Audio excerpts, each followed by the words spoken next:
So here's what's interesting about what you're saying. There's a certain amount of ambiguity and tension involved in saying, I'm going to walk in, I don't know exactly how we're going to get to the place that I need to be. And when you're working on something that's a pet project, there's no expectations. If you have a startup, nobody expects that startup necessarily to knock it out of the park. Yeah. But Star Wars, nobody comes to Star Wars saying, yeah, it might be okay, it might not. We'll see what JJ ends up doing with it. How do you manage for yourself and more importantly for everyone around you the tension and the expectations, right? Because it must have been up here walking into that. It's a crazy thing. I mean, it's a great relief to sort of talk about it in the past tense, finally. It got really hard in the last couple months when literally hundreds of people a day would say to me, and often in interviews on camera, how do you deal with the pressure? How do you deal with it? The pressure must be killing you. Like, I heard that so many times that after a few weeks I was like, oh my God, the fucking pressure. Oh my God. Like, it was really insane. I will say that the key to that, there were two things. One is we knew, all of us going into this, there was no version of this movie that was ever going to be the underdog.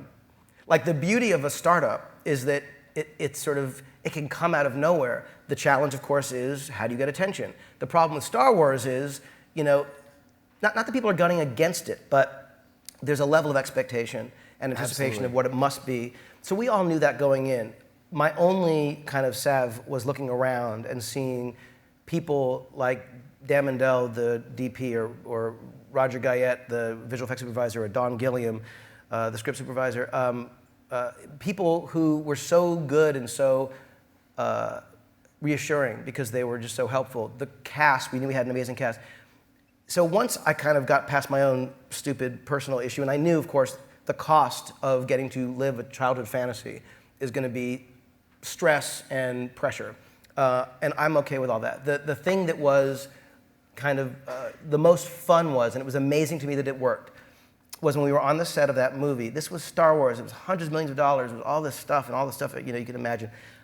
But there was a feeling on set that was one of delight, of kind of exploration. It felt closer, I swear to God, to making Super 8 movies when I was a kid than it did anything else I'd ever worked on. And there were times when there would be hundreds of extras. There would be times we'd have all these ships that were actually built and on. And because we were all kind of excited to be there, we were able to suddenly come up with ideas for a shot. There's this one shot, one little thing, when this one character, Oscar Isaac, playing Poe, kind of jumps down from an X-wing and he comes around and then Finn, John Boyega's coming this way and he pats him on the shoulder and he goes off. It's this little shot, but it was one of those things that, like, I was looking around, we were in between things, in between shots, and the light was a certain way, and we had the steady cam, everyone was there. I was like, wait, hold on, so let's try this. And we did it, and in 20 minutes we had this shot that wasn't, on the in the script or anything that we needed to get. But it was one of those things that it reminded me of being a kid making movies, and you suddenly look down the street and go, oh, this would be cool.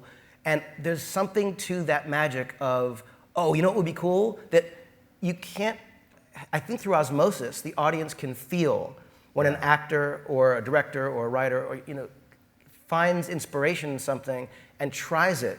And I think